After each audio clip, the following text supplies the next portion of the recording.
ಇವತ್ತಿನ ಟಾಪಿಕ್ ಬಂದ್ಬಿಟ್ಟು ಜಾಲಿ Joseph case ಉರುಫ್ ಜಾಲಿ ಅಮ್ಮ ಜೋಸೆಫ್. ಈ ಕೇಸು ಮೇನ್ಲಿ ಪೊನ್ನಟ್ಟಂ ಫ್ಯಾಮಿಲಿಗೆ ಸೇರುತ್ತೆ. ಈ ಫ್ಯಾಮಿಲಿ ಕೇರಳಗೆ ಬಿಲಾಂಗ್ ಆಗುತ್ತೆ. 2011 ರೇಂಜಿಂದ ಸ್ಟಾರ್ಟ್ ಆಗುತ್ತೆ ಈ ಸ್ಟೋರಿ. ಜಾಲಿ ಅನ್ನೋಳು ಒಬ್ಬ ಫಾರ್ಮರ್ ಫ್ಯಾಮಿಲಿಯಿಂದ ಬಂದಿರ್ತಾರೆ. ಬಹಳ ಕಷ್ಟಗಳಿರ್ತವೆ. ಈಗ ಡೇ ಟು ಡೇ ಲೈಫಲ್ಲಿ ದಿನ ಹೊಲಕ್ಕೆ ಹೋಗಬೇಕು, ಇನ್ನೊಂದು ಮತ್ತೊಂದು ಭಾಳಷ್ಟು. ಅಂದರೆ ಈಗ ಯಾರೊಬ್ಬರು ಕಾರ್ಪೊರೇಟ್ ಲೈಫಲ್ಲಿದ್ದಾರೋ ಅಥವಾ ಗೌರ್ಮೆಂಟ್ ಲೈಫಲ್ಲಿದ್ದಾರೋ ಆ ಥರ ಇರೋಲ್ಲ. ಡೈಲಿ ಕೆಲಸ ಇರುತ್ತೆ, ಕಷ್ಟದ ಕೆಲಸ ಇರುತ್ತೆ.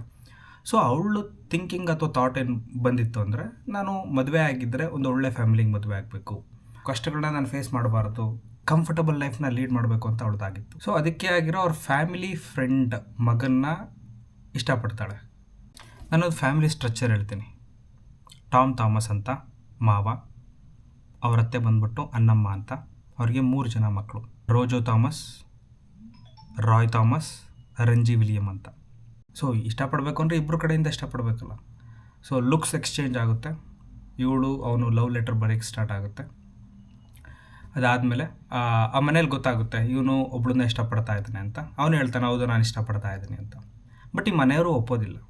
ಏನಕ್ಕೆ ಒಪ್ಪೋದಿಲ್ಲ ಅಂದರೆ, ಅವರು ಫಾರ್ಮರ್ ಫ್ಯಾಮಿಲಿಯಿಂದ ಬಂದಿರ್ತಾರೆ, ಇವರು ಫುಲ್ ಫ್ಲೆಡ್ಜ್ಡ್ ಎಜುಕೇಟೆಡ್ ಫ್ಯಾಮಿಲಿಯಿಂದ ಆಗಿರ್ತಾರೆ. ಬಟ್ ಅವಳು ಹೇಳ್ತಾಳೆ ನಂದು ಡಿಗ್ರಿ ಕಂಪ್ಲೀಟ್ ಆಗಿದೆ, ಮಾಸ್ಟರ್ಸ್ ಕಂಪ್ಲೀಟ್ ಆಗಿದೆ ಅಂತ. ಸೊ ಅದಕ್ಕೆ ಅವ್ರ ಅಮ್ಮ ಒಪ್ತಾರೆ, ಅವರಪ್ಪ ಒಲ್ಲದ ಮನಸ್ಸಿಂದನೇ ಒಪ್ತಾರೆ. ಇದೊಂದು ಕ್ರಿಶ್ಚಿಯನ್ ಫ್ಯಾಮಿಲಿ. ಸೊ ಆಗುತ್ತೆ, ಮದುವೆನೂ ಕೂಡ ಆಗುತ್ತೆ. ಆಯಿತು, ಈಗ ಮದುವೆ ಆಯಿತು. ಈಗ ಅವ್ರ ಅತ್ತೆ ಹೇಳ್ತಿರ್ತಾರೆ ಹೆಂಗಿದ್ರು ನೀನು ಡಿಗ್ರಿ ಮಾಡಿದ್ದೀಯ, ಯಾವುದಾದ್ರೂ ಒಂದು ಕೆಲಸಕ್ಕೆ ಹೋಗು ಅಂತ. ಅವಳು ಈ ಫ್ಯಾಮಿಲಿನ ಚೂಸ್ ಮಾಡಿದ ರೀಸನ್ ಬಂದ್ಬಿಟ್ಟು ನಾನು ಕಂಫರ್ಟಬಲ್ ಲೈಫ್ನ ಲೀಡ್ ಮಾಡಬೇಕು, ಕಷ್ಟಗಳನ್ನ ಫೇಸ್ ಮಾಡ್ಬಿಡೋದು, ಕೆಲಸಕ್ಕೆಲ್ಲ ಹೋಗ್ಬಾರ್ದು, ಆರಾಮಾಗಿರಬೇಕು ಅಂತ. ಬಟ್ ಇವ್ರತ್ತೆ ಹೇಳ್ತಿದ್ದಾರೆ ಕೆಲಸಕ್ಕೆ ಹೋಗು ಅಂತ. ಅದಕ್ಕೆ ಇಲ್ಲ ಹೋಗ್ತೀನಿ ಪುಷ್ ಮಾಡ್ತಾಳೆ. 1 ಮಂತ್ 2 ಮಂತ್ ಪುಷ್ ಮಾಡ್ತಾಳೆ. ಸೊ ಆಮೇಲೆ ಅವ್ರ ಅತ್ತೆ ಅದನ್ನೇ ಕೇಳ್ತಾ ಇರ್ತಾಳೆ, ತಲೆ ಕೆಟ್ಟೋಗುತ್ತೆ. ಸೊ ಅದೇ ಸಮಯಕ್ಕೆ ಇವರಿಬ್ಬರಿಗೆ ಮಗು ಹುಟ್ಟುತ್ತೆ. ಸೊ ಅದಕ್ಕೋಸ್ಕರ ಆ ಕೆಲಸ ತೊಗೊಳೋದು ಪೋಸ್ಟ್ಪೋನ್ ಆಗುತ್ತೆ. ಸೊ ಅದಕ್ಕೋಸ್ಕರ ಪೋಸ್ಟ್ಪೋನ್ ಆಯಿತು. 1 ಇಯರ್ 2 ಇಯರ್ ಆಯಿತು. ಆಮೇಲೆ ಮತ್ತೆ ಅವ್ರ ಅತ್ತೆ ಕ್ವಶನ್ ಕೇಳ್ತಾ ಇರ್ತಾರೆ, ಆಯ್ತಲ್ಲ ಈಗ ಮಗು 2 ವರ್ಷ ಆಗಿದೆ, ಆರಾಮಾಗಿ ನಾವು ಟೇಕ್ ಕೇರ್ ಮಾಡ್ತೀವಿ, ನೀನು ಆರಾಮಾಗಿ ಕೆಲ್ಸಕ್ಕೆ ಹೋಗ್ಬೋದು. ಏನು ಕೆಲ್ಸಕ್ಕೆ ಹೋಗ್ಬೇಕು ಅಂತ ಇರ್ತಾಳೆ. ಬ್ಯಾಲೆನ್ಸ್ ಆಗಿರಲಿ ಫ್ಯಾಮಿಲಿ ಅಂತ. ಈಗ ಮನೆಯಲ್ಲಿ ಒಬ್ಬರೇ ದುಡಿತಿದ್ದಾರೆ ಅಂದರೆ ನಿಮಗೆ ಗೊತ್ತಿರುತ್ತೆ ಎಷ್ಟು ಕಷ್ಟಗಳಿರ್ತವೆ ಅಂತ. ಅದಕ್ಕೆ ಬ್ಯಾಲೆನ್ಸ್ ಆಗಿರಲಿ, ಹೆಂಗಿದ್ರು ಓದಿದೀಯ ನೀನು, ಯಾಕೆ ಓದಿ ಮನೇಲಿ ಕೂತ್ಕೊತೀಯ ಅಂತ ಅವ್ರ ಅತ್ತೆ ತಾಟು. ಸೊ ಅದಕ್ಕೆ ಇವಳಿಗೆ ತಲೆ ಕೆಟ್ಟೋಗುತ್ತೆ, ಏನಾದ್ರು ಮಾಡಬೇಕಲ್ಲ, ಇವತ್ತು ಕೇಳೋದು ಬಿಡಬೇಕಲ್ಲ ಕಂಪ್ಲೀಟ್ಲಿ ಅಂತ ಥಾಟ್ ಮಾಡ್ತಾಳೆ. ಇವಳಿಗೆ ಒಬ್ಬ ಫ್ರೆಂಡ್ ಇರ್ತಾನೆ, ಜ್ಯುವೆಲರಿ ಶಾಪ್ ನಡೆಸ್ಕೊತ ಬರ್ತಿರ್ತಾನೆ. ಅವನ ಹತ್ರ ಹೇಳ್ತಾರೆ ಈ ಥರ ಪ್ರಾಬ್ಲಮ್ ಆಗ್ತಾ ಇದೆ, I need to do something ಅಂತ. ಈ ಗೇವ್ ಸಮಥಿಂಗ್, ಅವನಿಂದ ಸಮಥಿಂಗ್ ಕೊಡ್ತಾನೆ. ಸೊ ಅವ್ರ ಅತ್ತೆ ನೀರು ಕುಡಿಯೋ ಲೋಟದಲ್ಲಿ ಇವಳು ಹಾಕ್ತಾಳೆ. ಆಮೇಲೆ ಏನಾಗಿತ್ತು ಅಂದರೆ ಫುಲ್ ಬ್ಲಾಕ್ ಆಗುತ್ತೆ ಅವಳು ಥ್ರೋಟು. ಆಮೇಲೆ ಹಾಸ್ಪಿಟ್ಲಿಗೆ ಕರ್ಕೊಂಡು ಹೋಗ್ಬೇಕಾದ್ರೆ ಸತ್ತೋಗ್ತಾಳೆ. ಯಾರಿಗೂ ಗೊತ್ತಿರಲ್ಲ ಮನೆಯಲ್ಲಿ ಇವಳು ಈ ಥರ ಮಾಡ್ತಾ ಇದ್ದಾಳೆ ಜಾಲಿ ಅಂತ. ಸರಿ ಅಂತ ಓಕೆ ಆಗುತ್ತೆ. ನಾನು ಅವಾಗಲೇ ಹೇಳಿದ್ದೆ, ಮಾವಿಗೆ ಒಲ್ಲದ ಮನಸ್ಸಿಂದನೇ ಒಪ್ಪಿರ್ತಾರೆ ಮಾವಳನ್ನ ಮದುವೆ ಆಗೋದು ಅಂತ.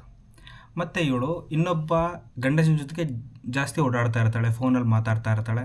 ಮಾವ ಎಲ್ಲ ಕ್ವಶನ್ ಮಾಡ್ತಿರ್ತಾನೆ, ಯಾರು ಯಾಕೆ ಅಂತ. ಬಟ್ ಇದು ಡ್ಯೂರೇಷನ್ ಬಂದ್ಬಿಟ್ಟು ನೆಕ್ಸ್ಟ್ ಇಯರೇ ಆಗೋದಿಲ್ಲ. ಫಸ್ಟು 2011 ಆಗಿದೆ ಒಂದು ಕೇಸು. ಅಂದರೆ 2017-18 ಈ ಪ್ಲ್ಯಾನ್ ಮಾಡ್ತಾಳೆ. ಏನು ಪ್ಲ್ಯಾನು ಅಂದರೆ, ಈಗ ಮನೇಲಿ ವಯಸ್ಸಾದರಂದರೆ ಅವರು ಮಾತ್ರೆಗಳು ತೊಗೊತಾ ಇರ್ತಾರೆ, ರೈಟ್? ಆ ಮಾತ್ರೆಗಳು ತೊಗೋಬೇಕಾದ್ರೆ ಸೇಮ್ ಒಂದು ಮಾತ್ರೆನ ರೀಪ್ಲೇಸ್ ಮಾಡಿ ಈ ಮಾತ್ರೆನ ಹಾಕ್ಕೊಡ್ತಾಳೆ. ಅವ್ರ ಮಾವನು ಕೂಡ ಚೋಕ್ ಆಗಿ ಹಾಸ್ಪಿಟ್ಲಿಗೆ ಕರ್ಕೊಂಡು ಹೋಗ್ತಾರೆ. ಹಾಸ್ಪಿಟ್ಲಿಗೆ ಕರ್ಕೊಂಡು ಹೋದಾಗ ಗೊತ್ತಾಗುತ್ತೆ, ಇಲ್ಲ ಇದು ಸಿವಿಯರ್ ಆಗಿದೆ, we can not make it. ಇಲ್ಲಿ 2 ಕೇಸಲ್ಲಿ ನೀವು ಅಬ್ಸರ್ವ್ ಮಾಡ್ಬೋದು, ಅವ್ರ ಅತ್ತೆ ಕೇಸಲ್ಲಿ ಮತ್ತು ಅವ್ರ ಮಾವನ ಕೇಸಲ್ಲಿ. ಇಲ್ಲಿ ಯಾವುದೇ ಒಂದು ಹಾಸ್ಪಿಟ್ಲಲ್ಲಿ ಡೆತ್ ಆಯಿತು ಅಂದರೆ ಪೋಸ್ಟ್ ಮಾರ್ಟಮ್ ಮಾಡ್ತಾರೆ. ಬಟ್ ಇವ್ರ ಫ್ಯಾಮಿಲಿ ಇನ್ಸಿಸ್ಟ್ ಮಾಡಲ್ಲ ಪೋಸ್ಟ್ ಮಾರ್ಟಮ್ ಮಾಡೋದಕ್ಕೆ, thinking that it's a natural death ಅಂತ. ಯಾರಿಗೂ ಡೌಟ್ ಬರದೇ ಇರೋ ಥರ. ಸೊ ನೆಕ್ಸ್ಟ್ ಏನಾಗುತ್ತೆ ಅಂದರೆ, ಅವ್ರ ಗಂಡ ಬಿಸ್ನೆಸ್ಸಲ್ಲಿ ಲಾಸ್ ಆಗಿರ್ತಾನೆ. ಅಷ್ಟೊತ್ತಿಗೆಲ್ಲ 2 ಮಕ್ಕಳಾಗಿರ್ತವೆ, ಇನ್ನೊಂದು ಮಗು ಆಗಿರುತ್ತೆ. ಲಾಸ್ ಆಗಿರ್ತಾನೆ, ಅವನಿಗೆ ದುಡ್ಡು ಬೇಕಾಗುತ್ತೆ. ಇವೆಲ್ಲ ಫ್ರಸ್ಟ್ರೇಷನ್ ಗಂಡು ಮಕ್ಕಳಿಗೆ. ಈಗ ಒಂದು ಬಿಸ್ನೆಸ್ ಲಾಸ್ ಆಗ್ತಾ ಇದೆ ಅಂದರೆ ಅಥವಾ ಕೆಲಸ ಸಿಗ್ತಾ ಇಲ್ಲ ಅಂದರೆ ಫ್ರಸ್ಟ್ರೇಟ್ ಆಗ್ತಾರೆ. ಆವಾಗ ಕಾಮನ್ನಾಗೆ ಬೈಯೋದಾಗಿರ್ಬೋದು ಇನ್ನೊಬ್ಬರಿಗೆ, ಅಥವಾ ಜೋರು ಮಾಡೋದು ಜಾಸ್ತಿ ಇರುತ್ತೆ.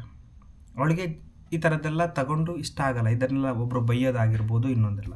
ಸೊ ಅದಕ್ಕೆ ಊಟದಲ್ಲಿ ಏನೋ ಒಂದು ಆಗ್ತಾಳೆ. ನಾನು ಹೇಳ್ತೀನಿ ಇದು ಏನೋ ಒಂದು ಅಂದರೆ ಏನು ಎಕ್ಸಾಕ್ಟ್ಲಿ ಅಂತ ಹೇಳ್ತೀನಿ ನಾನು. ಸೊ ಅವ್ನು ಬಾತ್ರೂಮಿಗೆ ಹೋಗ್ತಾನೆ. ಬಾತ್ರೂಮಿಗೆ ಹೋಗ್ಬೇಕಾದ್ರೆ ಲಾಕ್ ಮಾಡ್ಕೊತಾರೆ, ರೈಟ್? ಅವ್ನು ಬಾತ್ರೂಮಲ್ಲೇ ಸ್ಲಿಪ್ ಆಗ್ತಾನೆ. ಸ್ಲಿಪ್ ಇನ್ ದ ಸೆನ್ಸ್ ಅಲ್ಲೇ ಪಾಸ್ ಔಟ್ ಆಗ್ತಾನೆ. ಸೊ ಆಮೇಲೆ ಪಕ್ಕದ ಮನೆಯ ಸಹಾಯದಿಂದ ಕರ್ಕೊಂಬಂದು ಬಾಗಿಲನ್ನು ಬ್ರೇಕ್ ಮಾಡಿ ಅಷ್ಟಕ್ಕೆ ಅಲ್ಲೇ ಪಾಸ್ ಔಟ್ ಆಗಿರ್ತಾನೆ. ಸೊ ಡೆಡ್ ಅಂತ ಇದಾಗುತ್ತೆ. ಸೊ 3 ಜನ ಇಲ್ಲ. ಈಗ ಇವಳಿಗೆ ಗಂಡ ಇರಲ್ಲ, ಇನ್ನೊಬ್ರು ಯಾರೋ ಬೇಕು ಅನ್ನಿಸ್ತಾ ಇರುತ್ತೆ, ಜೊತೆಗೆ ಇರಬೇಕು ಅಂತ ಅನ್ನಿಸ್ತಾ ಇರುತ್ತೆ. ಇವರ ಗಂಡನ ಕಸಿನ್ ಬ್ರದರ್ ಇರ್ತಾನಲ್ಲ, ಅವನು ಮಾತಾಡೋದು ಅದೆಲ್ಲ ಸ್ಟಾರ್ಟ್ ಮಾಡ್ತಾರೆ. ಬಟ್ ಕಸಿನ್ ಬ್ರದರ್ಗೆ ಆಲ್ರೆಡಿ ಮದುವೆ ಆಗಿರುತ್ತೆ, 2 ಮಕ್ಕಳು ಕೂಡ ಇರ್ತಾರೆ. ಬ್ಲಾಕರ್ ರೈಟ್, ಈಗ ಮದುವೆ ಆಗಿದೆ, ಮಕ್ಕಳು ಕೂಡ ಇದ್ದಾರೆ, ಬ್ಲಾಕರ್. ಈಗ ಒಂದು ಸರಿ ಫ್ಯಾಮಿಲಿ ಫಂಕ್ಷನಿಗೆ ಹೋದಾಗ ಚಿಕ್ಕ ಮಗು, 2 ವರ್ಷದ ಮಗು, ಅವನೇನಾದ್ರು ಇವಳೊಂದು ಮದುವೆ ಆಯಿತು ಅಂದರೆ ಆ ಮಗುನೂ ಕೂಡ ಟೇಕ್ ಕೇರ್ ಮಾಡಬೇಕು. ಸೊ ಆ 2 ವರ್ಷದ ಮಗುಗೆ ಊಟ ಮಾಡಿಸೋ ರೀತಿಯಲ್ಲಿ ಹೋಗಿ she had something to that. So ಮಗುನೂ ಕೂಡ ಡೆತ್ ಆಗುತ್ತೆ. ಈಗ ಅದೇ ಸಮಯದಲ್ಲಿ ಅವರ ಕಸಿನ್ ಬ್ರದರ್ ಹೆಂಡತಿ ಮತ್ತೊಂದು ಮಗುವಿಗೆ ಪ್ರೆಗ್ನೆಂಟ್ ಆಗಿರ್ತಾಳೆ. ಈಗ ಪ್ರೆಗ್ನೆಂಟ್ ಆಗಿದ್ದಾರೆ ಅಂದರೆ ಒಬ್ಬರು ಹಾಸ್ಪಿಟ್ಲಿಗೆ ಹೋಗಲ್ಲ, ಇನ್ನೊಬ್ಬರು ಕರ್ಕೊಂಡು ಹೋಗ್ತಾಳೆ. ಇವಳು ಜಾಲಿ ಕೂಡ ಅವಳ ಜೊತೆ ಹೋಗ್ತಾಳೆ. ಈಗ ಅವರ ಥಿಂಕಿಂಗ್ ಏನಂದರೆ she is the major blocker, ಅವಳನ್ನ ರಿಮೂವ್ ಮಾಡಬೇಕು. ಅದಕ್ಕೆ ಅವಳು ಹೇಳ್ತಾಳೆ, ಸಜೆಸ್ಟ್ ಮಾಡ್ತಾಳೆ, ನೀನು ಹೆಂಗಿದ್ರು ಪ್ರೆಗ್ನೆಂಟ್ ಇದೆಯಾ, ನಾನು ಪ್ರೆಗ್ನೆಂಟ್ ಇರಬೇಕಾದ್ರೆ ಈ ಟ್ಯಾಬ್ಲೆಟ್ ತೊಗೊತಾ ಇದ್ದೆ, ಕ್ಯಾಲ್ಶಿಯಮು ವಿಟಮಿನ್ ಸಿಕ್ಕಾಬಿಟ್ಟೆ ಚೆನ್ನಾಗಿದೆ, ಮಗುಗೆ ಚೆನ್ನಾಗುತ್ತೆ, ಹೆಲ್ಪ್ ಆಗುತ್ತೆ ಅಂತ. ಸೊ ತಗೊತಾಳೆ. ತಗೊಂಡು 5 ರಿಂದ 10 ನಿಮಿಷದಲ್ಲಿ ಕೊಲ್ಯಾಪ್ಸ್ ಆಗ್ತಾಳೆ. ಸೊ ಇಲ್ಲಿ ಒಂದು ಇಂಟ್ರೆಸ್ಟಿಂಗ್ ವಿಚಾರ ನಡೆಸಬೇಕು. ಫಸ್ಟ್ 2 ಕೇಸಲ್ಲಿ ಪೋಸ್ಟ್ ಮಾರ್ಟಮ್ ಮಾಡಿಲ್ಲ, ಬಟ್ 3rd ಕೇಸಲ್ಲಿ ಪೋಸ್ಟ್ ಮಾರ್ಟಮ್ ಬೇಡ ಅಂತ ಫ್ಯಾಮಿಲಿಯವ್ರು ಹೇಳ್ತಾರೆ, ಅಂದರೆ ಇವ್ರ ಹೆಂಡತಿ ಮಕ್ಕಳೆಲ್ಲ ಹೇಳ್ತಾರೆ. ಆದರೆ ಸತ್ತೋಗಿರ್ತಾನಲ್ಲ ಅವನು, ಅವರ ತಂಗಿ ಇಲ್ಲ ಪೋಸ್ಟ್ ಮಾರ್ಟಮ್ ಮಾಡಬೇಕು ಅಂತ ಹೇಳ್ತಾರೆ. ಸರಿ, ಪೋಸ್ಟ್ ಮಾರ್ಟಮ್ ಮಾಡ್ತಾರೆ. ಪೋಸ್ಟ್ ಮಾರ್ಟಮಲ್ಲಿ ರಿಸಲ್ಟ್ ಏನು ಬರುತ್ತೆ, ಸಮಥಿಂಗ್ ಪಾಯ್ಸನ್ ಆ್ಯಡ್ ಆಗಿದೆ ಅಂತ. ಕಂಪ್ಲೀಟ್ಲಿ ಬ್ಲ್ಯಾಂಕ್ ಆಗ್ತಾರೆ. ಅವಳು ಹೇಳ್ತಾಳೆ, ಅವ್ನು ಬಂದ್ಬಿಟ್ಟು ಮಧ್ಯಾಹ್ನ ಊಟ ಮಾಡ್ದ, ರಾತ್ರಿ ಊಟ ಮಾಡಿಲ್ಲ ಅಂತ. ಅವ್ನು ಸತ್ತೋಗಿರೋದು ಅರೌಂಡ್ ಸಂಜೆ 7 to 8. ಮಧ್ಯಾಹ್ನ ಏನು ಮಾಡಿದ್ದೆ, ರೈಸು ಮತ್ತು ಚಿಕ್ಕ ಪೀಸ್ ಕರಿ ಮಾಡಿದ್ದೆ. ಸರಿ, ಮಧ್ಯಾಹ್ನ ಮಾಡಿದರೆ ಅವ್ನು ಸತ್ತೋಗಿರೋದು 7 ರಿಂದ 8 ಗಂಟೆಗೆ ಅಂದರೆ ಬಾಡಿಯಲ್ಲಿ ಆ ಫುಡ್ಡು ಡೈಜೆಸ್ಟ್ ಆಗಿರಬೇಕು. ಬಟ್ ಪೋಸ್ಟ್ ಮಾರ್ಟಮ್ ರಿಸಲ್ಟ್ ಬರ್ತಾ ಇದೆ ಅನ್ಡೈಜೆಸ್ಟೆಡ್ ಫುಡ್ ಅಂತ. ಅಂದರೆ ಇಲ್ಲಿ ಯೋಚನೆ ಮಾಡಬೇಕಾಗಿರುತ್ತೆ.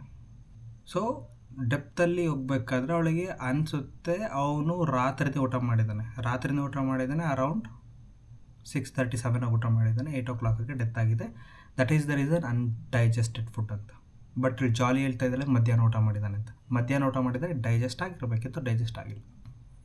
ಈಗ ಒಂದು ಪೋಸ್ಟ್ ಮಾರ್ಟಮ್ ಮಾಡಬೇಕಾದ್ರೆ ಅಥವಾ ಒಂದು ಕೇಸ್ ಬಂದ್ಬಿಟ್ಟು ಸ್ಟ್ರಾಂಗ್ ಆಗ್ತಾ ಇದೆ ಅಂದರೆ ಪೊಲೀಸಿಗೆಲ್ಲ ಹೋಗುತ್ತೆ. ಆಮೇಲೆ ಗೊತ್ತಾಯಿತು ಪಾಯ್ಸನ್ ಯಾವುದು ಅಂದರೆ ಸೈನೈಡ್ ಅಂತ. ಕಾಮನ್ನಾಗಿ ಈಗ ಪಾಯ್ಸನ್ನು ನಾರ್ಮಲ್ಲಾಗಿ ಔಷಧಿಗಳು ಸಿಗೋ ಥರ ಅಷ್ಟು ಸುಲಭವಾಗಿ ಸೈನೈಡ್ ಸಿಗೋದಿಲ್ಲ. ಸೈನೈಡ್ ಬಂದ್ಬಿಟ್ಟು ಗೋಲ್ಡ್ ಅಥವಾ ಜ್ಯುವೆಲರಿ ಮ್ಯಾನುಫ್ಯಾಕ್ಚರ್ ಇರ್ತಾರಲ್ಲ, ಅದಕ್ಕೆ ಪಾಲಿಶ್ ಹಾಕೋದಕ್ಕೆ ಯೂಸ್ ಮಾಡ್ತಾರೆ. ಈಗ ಅಂಗಡಿಯಲ್ಲೋಗಿ ಸೈನೈಡ್ ಕೊಡು ಅಂದರೆ ಕೊಡೋದಿಲ್ಲ, ಅವ್ರ ಹತ್ರ ಇರೋದು ಇಲ್ಲ, ಅದಕ್ಕೆಲ್ಲ ಲೈಸೆನ್ಸ್ ಬೇಕಾಗಿರುತ್ತೆ.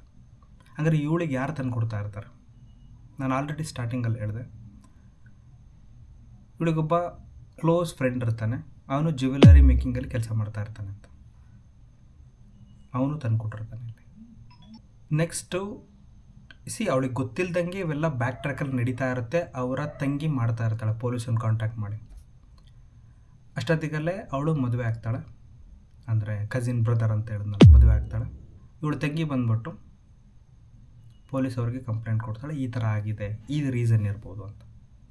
ಸೊ ಸ್ಟ್ರೈಟ್ ಅವೇ ಅದಕ್ಕಿಂತ ಮುಂಚೆ ಜಾಲಿಗೆ ಇನ್ನೊಬ್ಬ ಕ್ವಶನ್ ಮಾಡ್ತಾ ಇರ್ತಾನೆ. ಅವರ ಮಾವ, ಅಂದರೆ ಸ್ವಂತ ಮಾವ ಅಲ್ಲ, ಫ್ಯಾಮಿಲಿ ಫ್ರೆಂಡ್ ಥರ. ಯಾಕೆ ಅವನು ಮನೆಗೆ ಬರ್ತಾ ಇರ್ತಾನೆ, ಇನ್ನೊಬ್ಬ ಜ್ಯುವೆಲರಿ ಅಗಗ್ಲ ಬರ್ತಾ ಇರ್ತಾನೆ, ನೀನು ಯಾಕೆ ಫೋನಾಗಿ ಮಾತಾಡ್ತಾ ಇರ್ತೀಯ ಅಂತ. ಸೊ ನೆಕ್ಸ್ಟ್ ಏನು ಅವಳು ಥಾಟು, ಕ್ಲೋಸ್ ಮಾಡಬೇಕು. ಅವಳ ಕಡೆ ಲಾಯರ್ ಏನು ಹೇಳ್ತಿದ್ದಾಳೆ, ಇದು ಬಂದ್ಬಿಟ್ಟು ಆಕಸ್ಮಿಕವಾಗಿದೆ, ಗೊತ್ತಿಲ್ಲ ಅವಳಿಗೆ, ಎಲ್ಲರೂ ನನ್ನ ಕಕ್ಷಿದಾರರ ಮೇಲೆ ಏರ್ತಾ ಇದ್ದಾರೆ ಅಂತ. ಇದನ್ನು ಕೋರ್ಟಲ್ಲಿ ಕೇಸ್ ನಡೀತಾ ಇದೆ. ಮತ್ತು ಇನ್ನೊಂದು ವಿಚಾರ ಏನು ಹೇಳಬೇಕು ಅಂದರೆ, ಈಗ DNA ಎಕ್ಸ್ಟ್ರಾಕ್ಟ್ ಮಾಡಬೇಕು, ಬಟ್ ಇವ್ರು ಸತ್ತು on an average 10 to 15 years ಆಗಿದೆ. ಬರಿಯಲ್ಲಿ ಅದನ್ನೆಲ್ಲ ಎಕ್ಸ್ಟ್ರಾಕ್ಟ್ ಮಾಡಿದ್ರು. DNA extract very difficult. ಅಲ್ಲಿ ಫ್ಲೆಶ್ ಇರೋದಿಲ್ಲ ಬಾಡಿಯಲ್ಲಿ, ಬರೀ ಬೋನ್ ಇರುತ್ತೆ, ವೆರಿ ಡಿಫಿಕಲ್ಟ್. ದ ಕೇಸ್ ಇನ್ನೂ ನಡೀತಾ ಇದೆ.